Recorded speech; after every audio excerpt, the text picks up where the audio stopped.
podamos disfrutar de su sabiduría, sus conocimientos.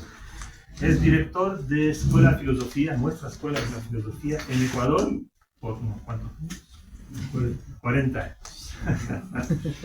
Y al mismo tiempo dirige en el seno de la Escuela de Filosofía a nivel mundial, de Nueva Acrópolis, un grupo de investigación en cuanto a ciencia y arte, de arquitectura, de diseño, todo lo que tiene que ver con proporciones, con colores, con armonía en general. El instituto se llama FIDIAS, bueno, alguna palabra quizás podría dedicar a ello para explicar quienes no lo sepan, que son los institutos parecidos al que tenemos en artes marciales, en salud, en voluntariado, etc. Este dedicado al tema de diseño arquitectónico. Sin más preámbulo, dejo con nuestro querido Leonardo, y es solamente navegar con las flechitas. El micrófono tiene entendido. Ya. Si hablo sin micrófono, ¿se escucha? Bueno, el tema es la Acrópolis de Atenas, que es bastante importante por cuanto obviamente es el nombre de donde proviene Nueva Acrópolis.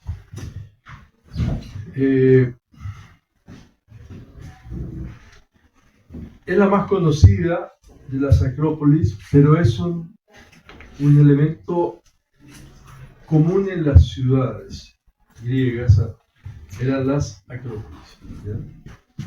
De donde vamos a partir un poco muy brevemente por la concepción del mundo, que justamente se da en tres mundos.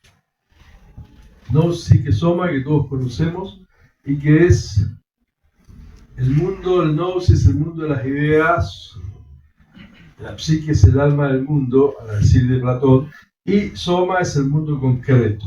Una de las cosas interesantes de los griegos y en general de muchas civilizaciones es la coherencia que hay entre su visión del mundo, la visión del ser humano, la visión de la ciudad. ¿Ya?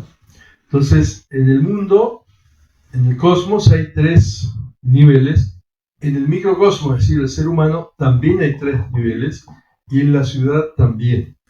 ¿Ya? Esto es una cosa, insisto, muy coherente, porque generalmente nosotros, que somos post-cartesianos, digamos, tenemos visiones separadas. O sea, el ser humano es una cosa y se estudia antropología o medicina, etc. El mundo, bueno, son los astrónomos, los físicos, y la ciudad es otra historia. ¿Ya? No hay una coherencia de perspectiva, ¿ya? Como existe en general en las civilizaciones, porque también la tienen los chinos, también la tienen los egipcios, en fin, en este caso estamos viendo los griegos. ¿Ya? Y los tres mundos, el nous es igual las ideas, la inteligencia, la psique es el alma humana, las emociones, sentimientos, y el soma es el cuerpo. ¿Ya? La vitalidad y el soporte biológico. En la polis, la ciudad griega, vamos a ver, la polis es un invento griego, aunque en realidad no son los únicos que tienen ciudades-estados, ¿ya? Pero los griegos clásicos, digamos, y de la época arcaica, valoraban y en cierta forma se vanagloriaban de la polis. ¿Por qué? Porque ellos decían que la polis era una ciudad de hombres libres, porque obedecían a una legislación y no a los caprichos de un gobernante. ¿Ya? Esa es un poco la definición que daban los griegos sobre qué es la polis. ¿Ya? Entonces, en comparación sobre todo con todos los pueblos del Medio Oriente, digamos, ¿no? Porque bueno. Y ahí, ¿qué hace nacer? ¿O cuál es la condición para que nazca una ciudad? El agros, que es el sol. O sea, pero no es el agros sol, es la agricultura, que es la cultura aplicada al campo. ¿Ya? Eso permite la vida sedentaria. Sin la agricultura no hay vida sedentaria y por ende no hay ciudad. ¿Ya? Entonces, hay algo que es quizás uno de los mayores inventos, digamos, o logros, mejor dicho, culturales de la humanidad, que no se le presta mucha atención cuando se habla de la técnica y se habla de un montón de cosas, pero la domesticación de plantas y animales es un elemento fundamental. ¿Ya? Gracias a eso existe la vida sedentaria y existe la ciudad, por ende. ¿Ya? Entonces, ese es el agros. No es la naturaleza salvaje, digamos, es la cultura aplicada al campo que genera la agricultura. ¿Ya? Y eso, vuelvo a insistir, es la vida sedentaria. La psique es el ágora, es el lugar de intercambio. ¿Ya? De intercambio en todo sentido. Allí estaba el intercambio de cosas, de bienes, estaba el mercado, pero también estaba el intercambio entre las personas, la convivencia. ¿Ya? En el ágora es donde hablaba Sócrates y donde también tomaron preso a Sócrates, etc. El ágora es el lugar más humano, de donde se produce, porque el agros da la subsistencia y la posibilidad de vida sedentaria. Pero el ágora es donde se produce la convivencia humana, el intercambio de ideas, no solo el intercambio de cosas, el intercambio emocional, digamos, las relaciones humanas se producen en el ágora. ¿Ya? Aquí no aparecen, en las concepciones siempre las ciudades no aparecen las viviendas, porque las viviendas son otro cosmos. Aquí estamos hablando del espacio público. ¿Ya? Que precisamente cuando las ciudades comienzan a deteriorarse, uno de sus índices es que se debilita el espacio público. ¿Ya? ¿Qué es lo que nos está pasando actualmente en muchas partes? Porque hoy día los espacios, por ejemplo, un mall no es un espacio público, no es es un espacio privado, le pertenece a alguien. ¿Ya?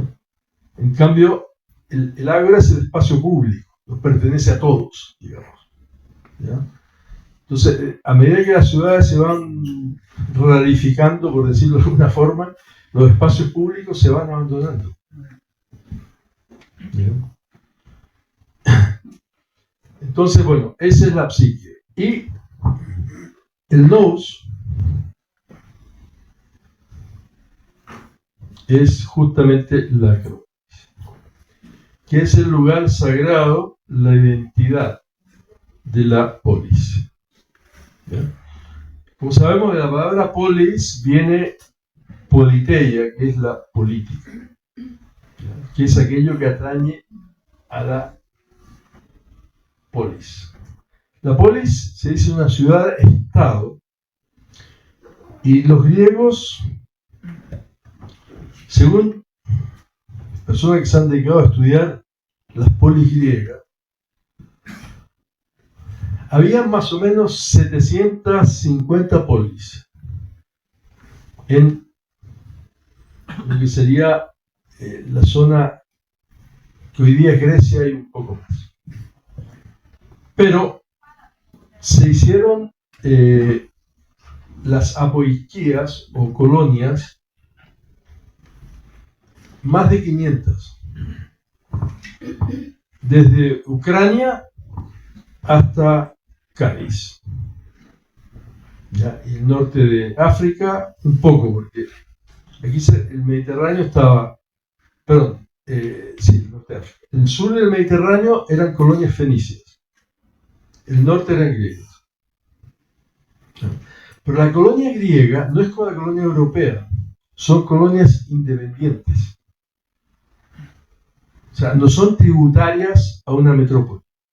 Hay un tipo nomás que hicieron los atenienses, que son muy pocas, que son las cleruchas, que esas sí son tributarias. Pero la apoiquía es una entidad independiente.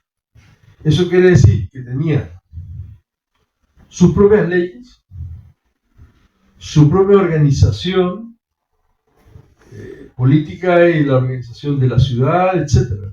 ¿Ya? Entonces, eso es una experiencia política extraordinaria. Porque, primero, es un tipo de liderazgo, porque no es lo mismo que un candidato diga, mire, vote por mí, que soy una maravilla, a que alguien diga, mira, nos vamos a ir a lugares que no es que los conozcan tampoco. ¿Ya? Convoca a gente para irse a fundar una colonia a un lugar lejano. Bueno, realmente lejano porque todo era más lento, los traslados. Y desconocido. Tiene que tener de verdad liderazgo. Luego, a los que invita no es a cualquiera. Porque no se va a llenar de, perdón la palabra, de cachureos, digamos. O sea, gente que no aporta, que no va a hacer algo útil.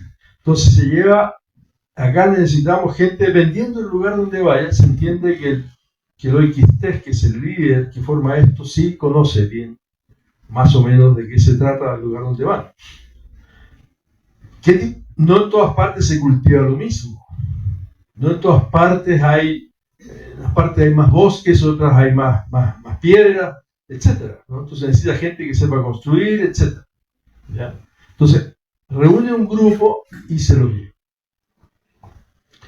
En el diálogo Las leyes de Platón, que es el último, que escribió cuando conversan los tres ancianos, que es un cretense, un espartano y un ateniense. El cretense Clínio dice, pues cuando dice, vamos a ir a una ceremonia, a un templo, ¿de qué conversamos en el camino? Se dice, bueno, a nosotros, así como hombres ancianos, nos vendría bien hablar de la legislación. ¿Ya? Y Clínia dice, muy apropiado porque me han pedido que haga la legislación para una nueva apoiquía. O sea, el oiquistés no es que él hace la legislación, no es que él hace el trazado urbano, no.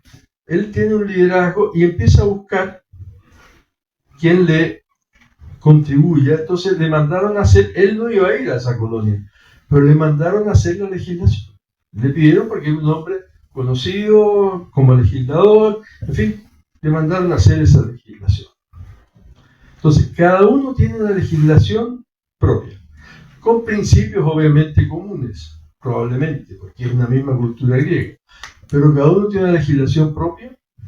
Los griegos, entre paréntesis, nunca fueron un país, nunca fueron un estado, fueron un conjunto que eran más de 1000 ciudades-estado. ¿Ya? Nunca tuvo una capital. En la época, digamos, arcaica, clásica y helenística. Bueno, helenística ya sí, porque ahí ya Alejandro unificó todo. Pero siempre estaban cada uno, y era cada uno por su cuenta. Por eso se lo pasaron peleando toda la vida. ¿Ya? ¿Cuándo dejaron de pelear? Después que lograron expulsar a los persas. Ahí viene la Pentecontesia, que son 50 años de paz. Y después vino la guerra del Peloponeso. Siguieron.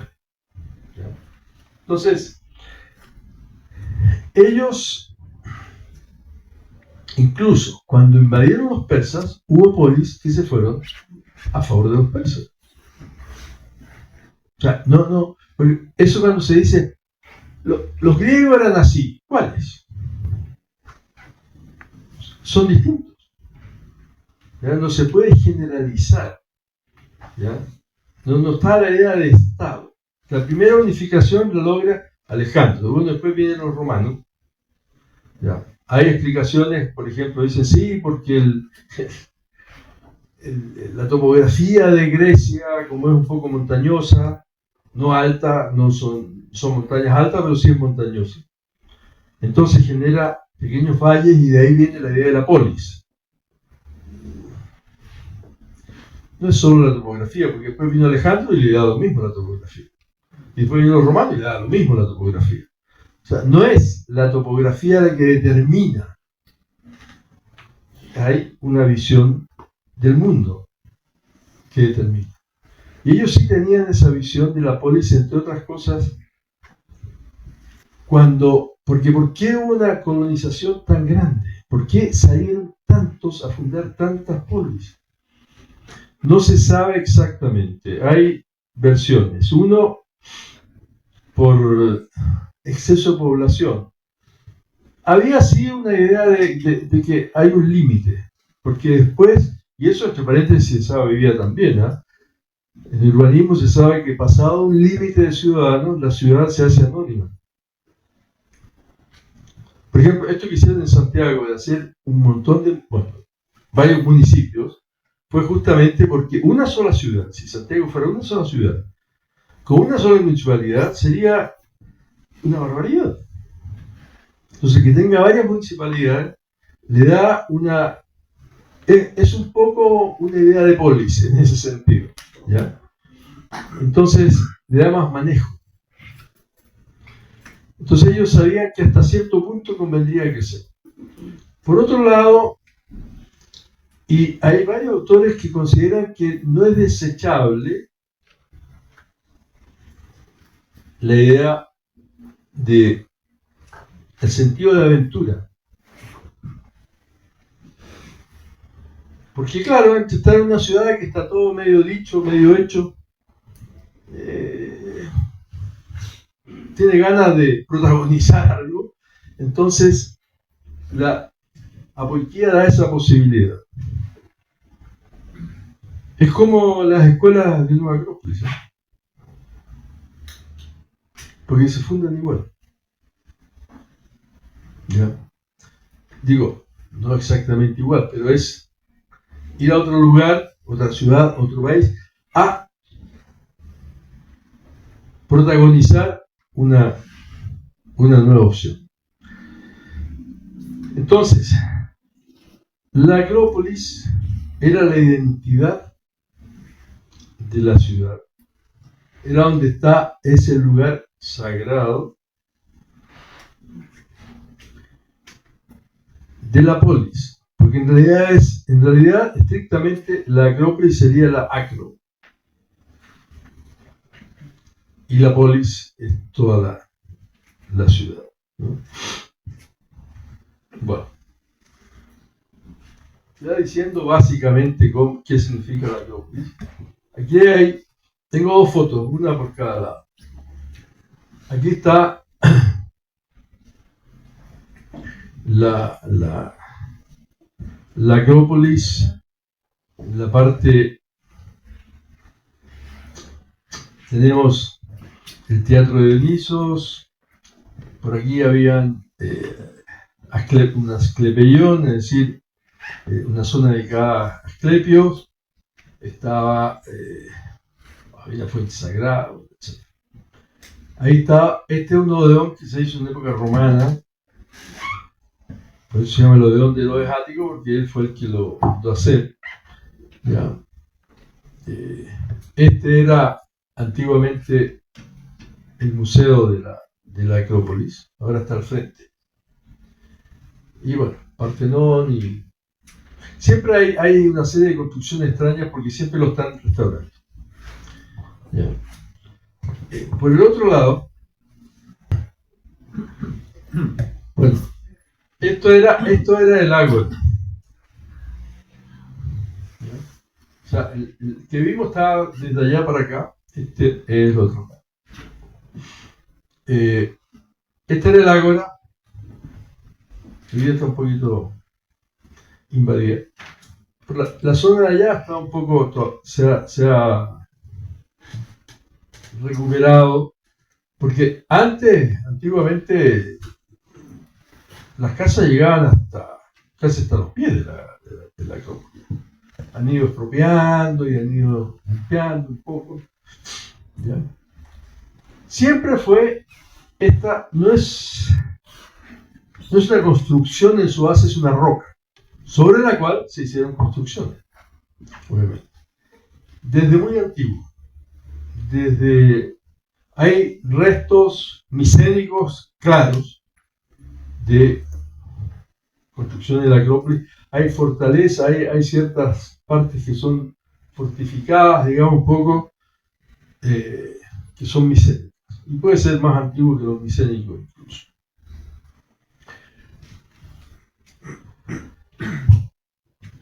Esta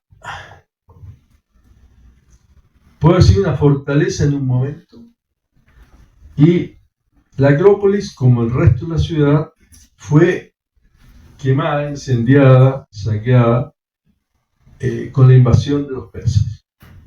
¿Ya?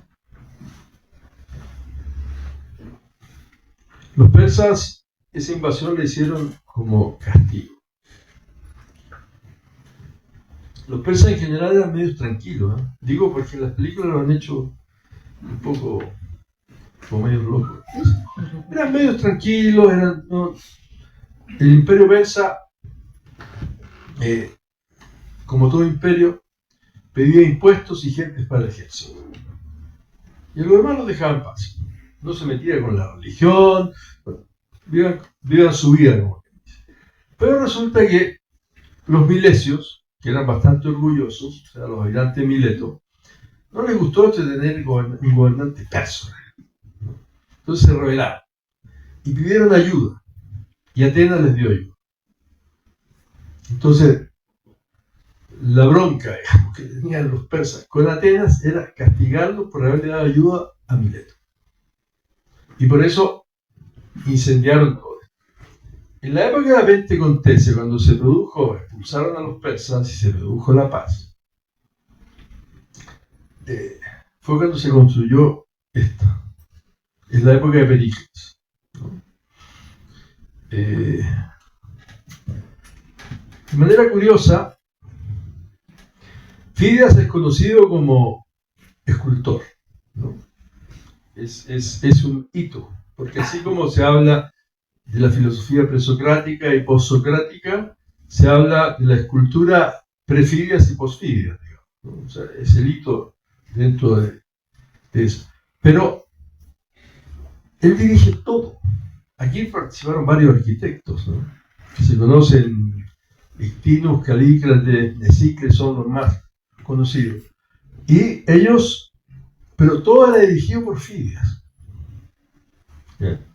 Entonces, había una visión que es la parte interesante. ¿Qué fue lo que hicieron? Porque incluso Pericles lo acusaron de malversación. ¿Ya? Porque después de la guerra contra los persas, se formaron dos ligas. La Liga del Peloponeso, que estaba liderada por Esparta, y la Liga de Delos, liderada por Atenas. La Liga de Delos eran todas las islas más marítimas, ¿no? Y obviamente siempre aquí todos los que participan aportan un fondo. Y Pericles hizo unos muros que iban desde Atenas hasta el Pireo, que fue la causa, entre comillas, de la guerra del Peloponeso después. Era para proteger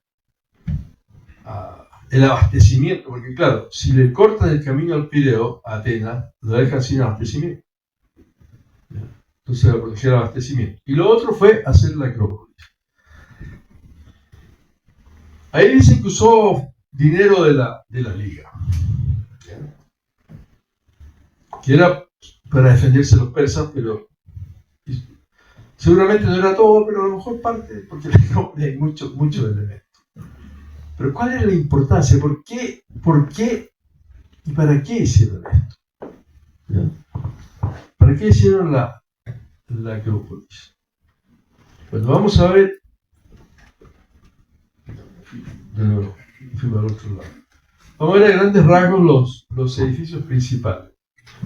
Este de los propilios, que es la entrada monumental, así se dice. Bueno, es arquitectónicamente es notable porque supera una diferencia de altura importante, ¿ya?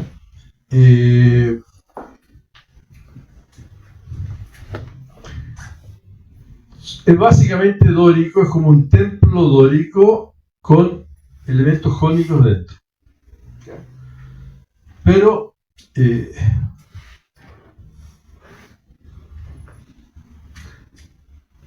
el tema de los propilios es que no es un templo, es un lugar de paso, en cierta forma. Entonces, esto es lo que separa el mundo profano del mundo sagrado. ¿Ya? Esa es la función de los propilios. ¿Ya?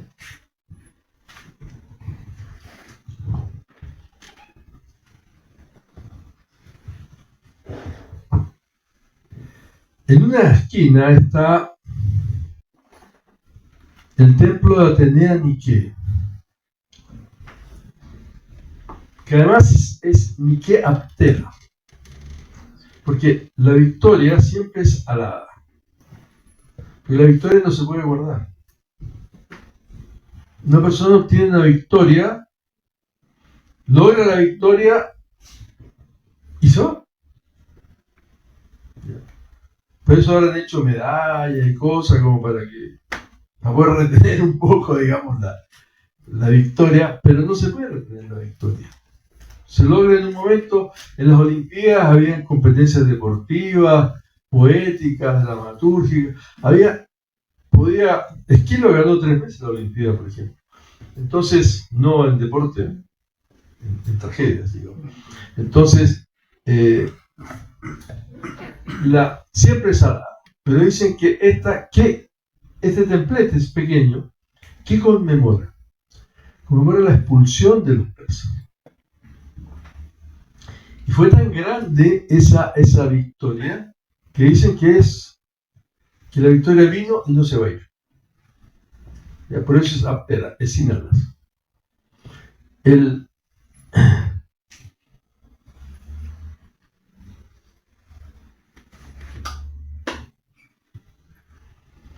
Dentro internamente hay escenas, por ejemplo, hay una escena, bueno, hay muchas cosas, pero yo puse un par de cosas así ilustrativas nomás. Escena de la batalla en Maratón, porque Maratón fue muy importante. Los persas tenían un ejército muy grande. Según Heródoto eran 2 millones de personas. Los historiadores actuales dicen que es un exagerado, que no era más de 500.000. 500.000. Las ciudades tenían 30.000, 40.000, 20.000. 500.000 era una cosa gigantesca. De hecho, la logística de mover 500.000 hombres, el abastecimiento que hay que darle, ¿ya? La alimentación, el agua. Heródoto dice que en un momento llegaron a un lugar y se bebieron de un río. ¿Ya? La parte sanitaria, porque si no lo manejan bien, les viene una peste.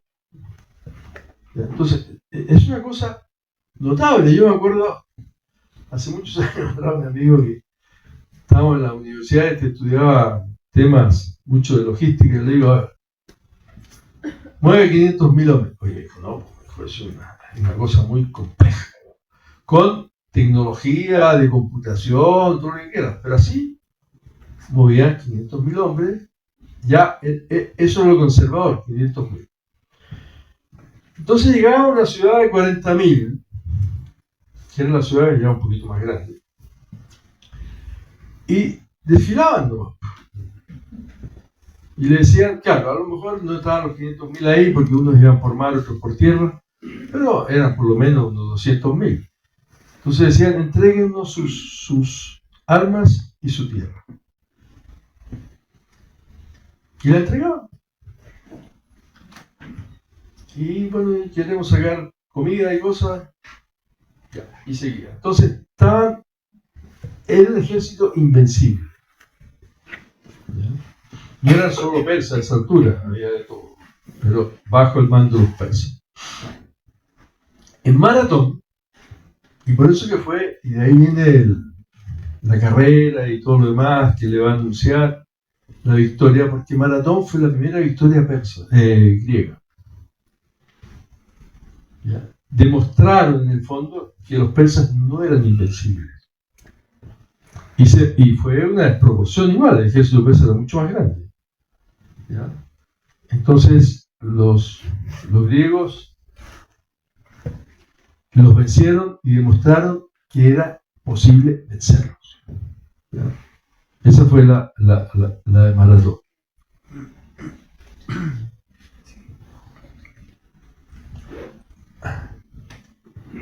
Acá hay otra que es la de Platea. Bueno, después, la segunda invasión, cuando viene Jerjes, ya decide, ahora sí, voy con todo a castigar a los griegos. Y ahí se da la batalla de las Termópilas, ¿no es cierto?, etc. Y entran a Atenas, y Atenas fue evacuada, porque ellos sabían que venían directo a Atenas. Evacuaron Atenas. La primera batalla fue una batalla naval, ¿ya? En la cual la flota persa era una flota persa, fenicia, egipcia, de todo. Y los griegos les hicieron una buena estratagema. Las embarcaciones griegas eran más pequeñas, ¿ya? Bueno, más ellos conocían el lugar. Y se metieron entre la isla de Salamina y la costa. Y ellos los persiguieron, pero estas embarcaciones más grandes se enredaron entre ellos. Y los griegos se las dieron bien dadas, ¿sabes? Los liquidaron, digamos. Esa fue la batalla naval. Después de esa vino Platea, que fue la batalla de infantería, en la cual de nuevo dieron a ganar. Esa ya fue más grande en términos de la de Maratón. Y con eso ya expulsaron a los persas. Y de hecho hay una tercera batalla, de la cual no se habla mucho, que es Mikala, que es ya en la zona que hoy día es Turquía, donde dieron la última. Dieron la última paliza, digamos. Pero los persas seguían ahí. Por eso que después Alejandro dice, no. Hay que sacarlos. Bueno, y ahí viene todo el tema. Entonces, toda esta... Alejandro no había nacido cuando se hizo. Todo esto es la victoria que se obtuvo contra los persas. ¿Ya? Hay una escultura muy estética, muy delicada, que es la Nike. No está claro si se abrocha o se desabrocha la sandalia, pero está en esa postura, ¿no es cierto? Que es una escultura muy, muy de Fidias. Fidias, la escuela de Fidias participaba. Fidias hizo algunas cosas, las más grandes, pero la escuela de Fidias. Entonces está la victoria, que es el ganar un lugar en la historia. Es chiquito, pero es estético. Es jónico.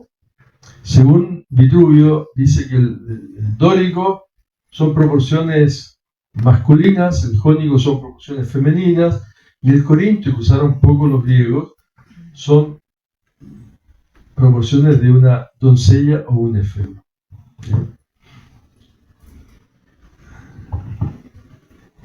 Bueno, al otro, entrando al lado izquierdo, está el Erecteion, que es otro aspecto importante. Estos son los ancestros de Atenas. Es decir, es todos los héroes históricos y míticos de Atenas. Y el nombre Erecteion por Erecteo, ¿ya? Pero, por ejemplo, el famoso Porsche de las Cariátides, ese está dedicado a Mandrosia, que es la hija de Cecrops, que es otro rey entre mítico e histórico, ¿ya? De la Atenas anterior. Y es un templo extraño, porque tiene varias fachadas distintas, tiene distinta altura. Este templo, de ahí se entra, está dedicado a Poseidón, ¿ya? En general está dedicado a Atenea, pero a Poseidón. Y ahí están los ancestros.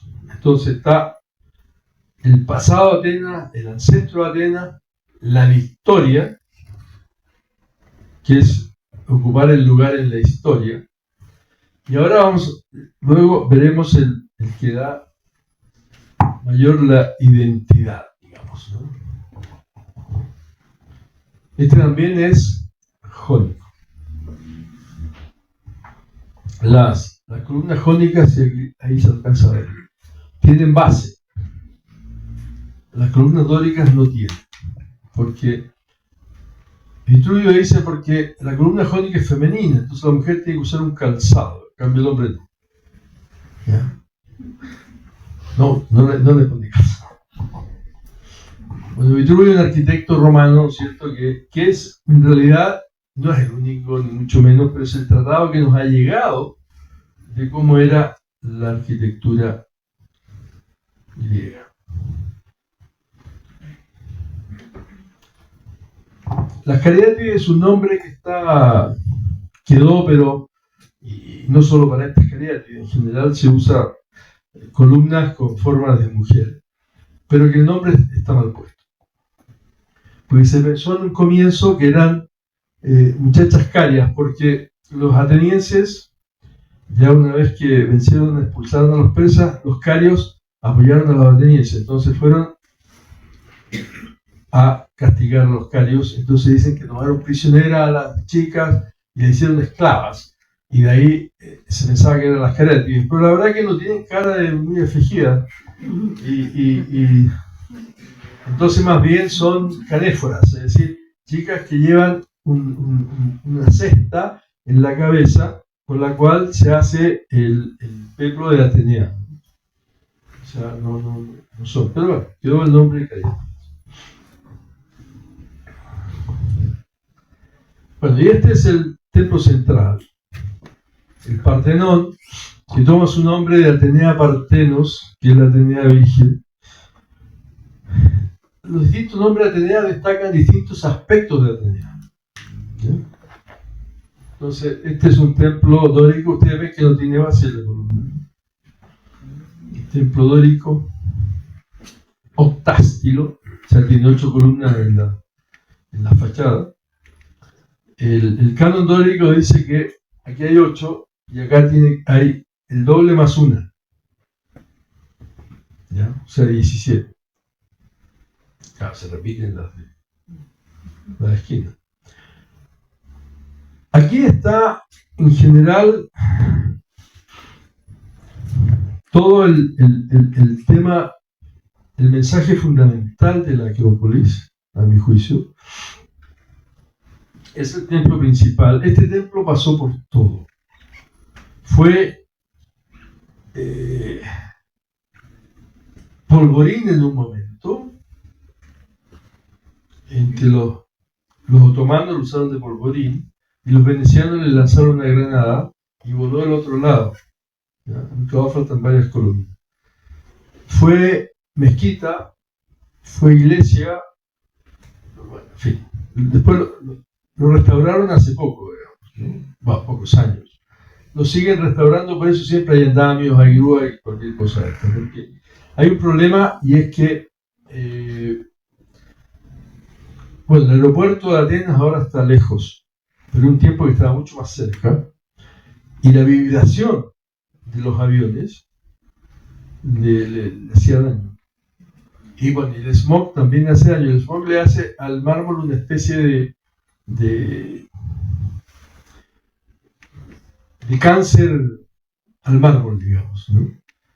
Entonces, De hecho, el templete de Atenea lo desarmaron entero. Lo limpiaron, etc. Y volvieron a poner las columnas y todo lo demás. El Partenón nunca lo han desarmado completo porque es muy grande. Pero sí lo están restaurando siempre. Bueno, vamos a ver qué es lo que hay en el Partenón. Fíjense que esto, a pesar de los años, son 2500 años. Aquí es donde está la parte que explotó. Cuando explotó el polvorín, saltaron esas columnas. Yo la primera vez que fui al Partenón hace un montón de años, el año 77. 1900 por si acaso. 77.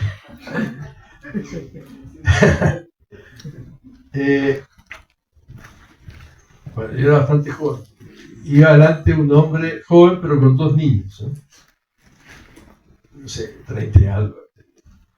Y cuando saliendo los propilios ve el Partenón y se conmovió. Dijo una cosa muy rara, pero se notó que se conmovió. No hallaba qué decir. Le decían a los niños, ven, ven, ven, ven. Eso que está en las películas, estamos aquí. ¿Ya? Bueno, no era la mejor expresión, pero se nota que se conmovió. ¿Ya? Y aunque esté un poco ruinoso, sí conmueve. Tiene una armonía, porque tiene, que no es el único tampoco, pero tiene lo que hacían los griegos, que es una cosa muy delicada, digamos, que es correcciones ópticas. ¿Ya? O sea, este arquitrabe, con mayor razón el largo, es igual, es bastante largo, lo suficiente como para verse, voy a exagerar, para verse así. O sea, ver en una concavidad. Entonces ellos lo hacen convexo, para que se vea recto. Son milímetros, pero está hecho. Y también lo hacen en el piso. El estilobato. También el piso se tendería a ver como cuando uno va en la carretera y de repente ve agua que no hay. ¿No es cierto? Igual, se tendería a ver cóncavo. Entonces lo hicieron también el piso convexo, por ambos lados. Lo preciso para que se vea recto. O sea, son correcciones ópticas. Eso no solo significa una precisión de construcción, sino que además, bueno, de diseño, de cálculo, etc. Y una dedicación para hacer esto. Estos templos no están construidos con moldes, como el hormigón, digamos. Esto es solo mármol. Las columnas están construidas en tambores. ¿Ya? Cada uno está tallado. ¿Ya? Ya vamos a ver las esculturas, pero en el fondo son esculturas también las columnas. ¿Ya? Y además tampoco son del todo rectas. Tienen un engrosamiento en la mitad, para que igual no se vea cóncavo. Y estas columnas de las esquinas son más, o sea, esta y esa, son un poquito más anchas. Tienen más diámetro. ¿Por qué? Porque les da más luz. Entonces tenderían a verse más delgadas. Entonces son un poquito más anchas y se ven iguales. No son iguales las columnas. No están exactamente a la misma distancia las columnas. Están intencionalmente, entre comillas, deformadas para que se vea perfecto. ¿Bien? Entonces, de alguna manera, el Partenón está vivo. Y las columnas tampoco son del todo rectas. Están así, por ambos lados. Y se juntan, pero no es que estén simplemente inclinadas, se juntan, forman una pirámide. bien arriba, pero forma una pirámide. O sea, está inclinada, la de allá también está inclinada y se juntan arriba. Estas dos también y se juntan arriba. ¿Bien? No en el mismo lugar, pero las dos de la fachada y las dos laterales se juntan. Pero no la fachada, son las columnas. O sea, las columnas están inclinadas así y así, para poder juntarse. O sea, es una perfección técnica extraordinaria. Bueno, este es un esquema de las esculturas que hay.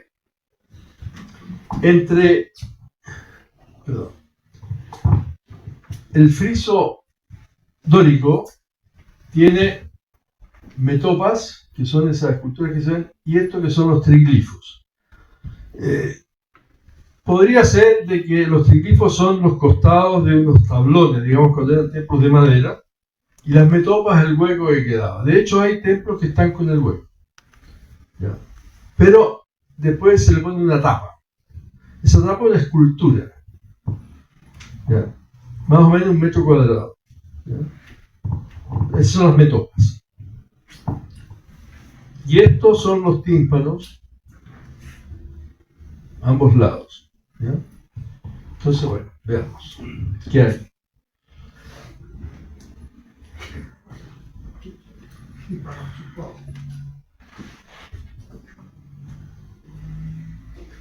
Hay 92 metopas.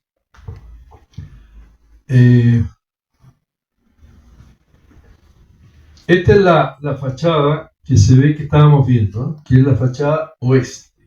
No es donde se entraba al Partenón, se entraba por la otra. Las metopas, hay 32 metopas de la guerra de Troya. Acá hay las metopas de la Amazonaquia. Y acá la Centauromaquia. ¿Ya? O sea, 14, 28 y 64. Son 92. Es muy interesante lo siguiente. Estas tres son del ser humano. Es decir, la guerra de Troya, la Amazonaquia y la Centauromaquia. ¿Ya? Es la construcción del cosmos, digamos, el cosmos social. La guerra de Troya es la guerra contra los pueblos asiáticos, Asia Menor, ¿no? La Amazonaquia, las amazonas eran no tenían ciudades, eran salvajes, digamos, ¿no? Entonces, perdón, se ríe de Mario, no. Eran salvajes, no me importa. Y la Centauromaquia es porque los centauros en un momento los invitaron a una fiesta y con el vino se pusieron libidinosos y empezaron a raptar a las mujeres, entonces se enfrentaron a los centauros. Pero la última de allá, el lado este, es la gigantomaquia. La gigantomaquia es también igual, hacer el orden, pero eso lo hacen los dioses. Zeus y sus hermanos se enfrentan a los gigantes. Entonces, ese lado no es exactamente, no es humano. Están los dioses. ¿Ya? Que eso es importante para lo que veremos a continuación. Esto, por aquí se entraba. Aquí estaba la Atenea Partenos, esa, que es Cris elefantina, es decir, en realidad es así una estructura de madera y la parte de la piel era en marfil y la parte, todo el resto, la vestimenta, las armas, era de oro, ¿ya? De recubrimiento de oro. Y acá adentro hay un friso jónico. El friso jónico es un friso corrido, es decir, no tiene triglifo y metopas. Es continuo. Este es el Opistomos que se llama, en fin. Entonces, vamos a ver, no vamos a ver en detalle porque sería un poquito largo. Pero sí, ya, otra vez.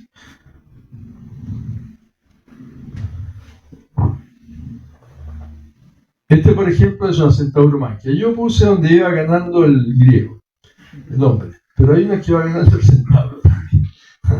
No es que era tan fácil. Entonces, fíjese que son esculturas, que son 92. ¿Ya? O sea, es un trabajo notable, digamos, ¿no?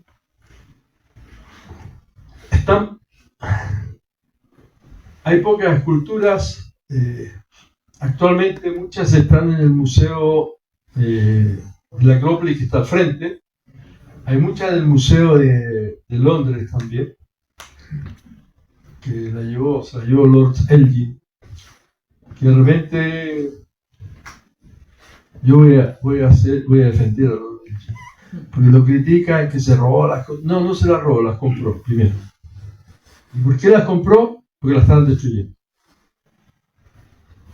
Estaban destruyendo y se las llevó a Londres. Y ahí las protegieron, digamos, las metieron al museo y las cuidaron y todo lo demás. Ahora sí, ahora hay un museo bien puesto en Atenas, pero es reciente.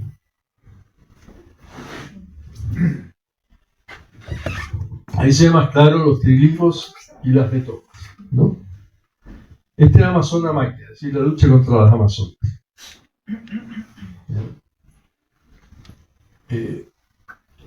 Y en ese, el tímpano este es occidental, es el que uno ve cuando entra a la Acrópolis. ¿Qué es lo que había ahí?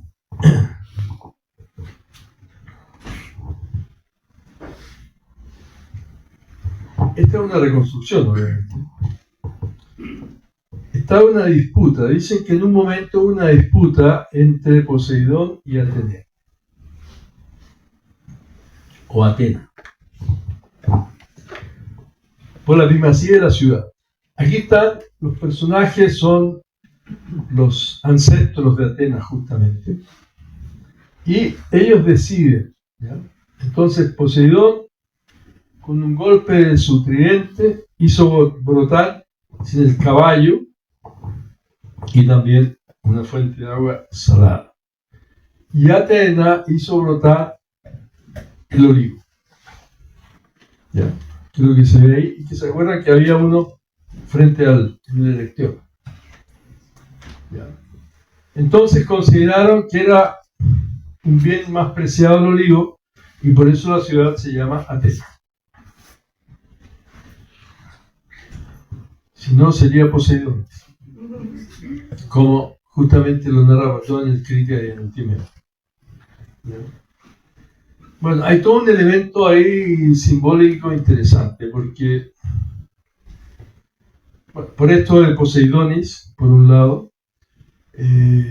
por el significado también, porque Atena, Platón en el Crátilo dice que la palabra Atena es justamente, tiene la misma raíz que el nous, ¿no? Entonces es la inteligencia, ¿ya? Y entonces queda atrás la época de Poseidón y comienza de alguna forma la época de Atenea. Esta es la fachada oriental. Aquí es donde se ingresa al templo. Ahí hay unas cosas muy notables. Estas esculturas son originales, las que están ahí, en las dos esquinas. ¿Ya? Si no me equivoco, puse un acercamiento. Sí. Aquí se ve una cuadriga, son 4 caballos, un carro que son muy brillosos y que están surgiendo. Es la cuadriga de Helios, del Sol. ¿Sí?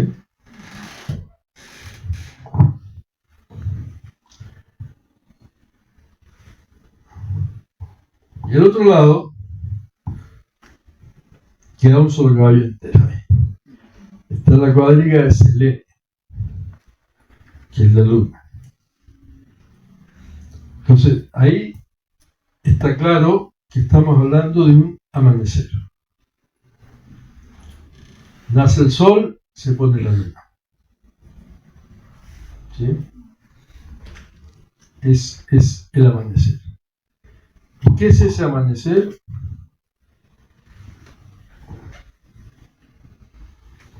Es el nacimiento de Atenea. Aquí sí están los dioses, ahí se ve en la cuadriga de Helios, allá está la de Selene, aquí está, asisten los dioses, aquí está Zeus, Hera, ¿no es cierto? Está Hefesto, que es el que le da el hachazo en la cabeza a Zeus para que nazca Atenea, que nace adulta y armada. Hay dos diosas que nacen adultas, ¿no? Porque Zeus nace pequeño, que son Atenea y Afrodita. La inteligencia y el amor, ¿eh? Nacen adultos. Bueno, ahí está Apolo, está Artemisa, en fin. Está Afrodita, Eros, Ares. Entonces, es el nacimiento de Atenea. Ese está en el amanecer. Entonces eso nos indica que, claro, es un amanecer histórico, no es un amanecer de un día, es un amanecer histórico. O sea, es una nueva época. Aquí se ve un poco del friso corrido que está adentro. Son 160 metros de friso. Son 160 metros de escultura.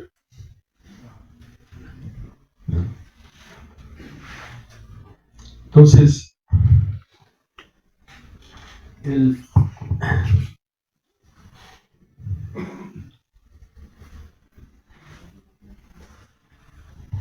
normalmente aquí aparecen hombres, mujeres, caballeros, porque hay caballos. En fin, normalmente ahí hay un fenómeno interesante. Se dice que esto es las Panateneas. Panateneas era una procesión que se hacía en Grecia, en Atenas, perdón, y que iban, bueno, a cambiarle el peplo a Atenea cada 4 años y entonces, claro, se hacía ahí mismo y normalmente se dice que son las Panateneas, pero que a su vez se dice que faltan cosas de las Panateneas. O sea, son las Panateneas y no son las Panateneas.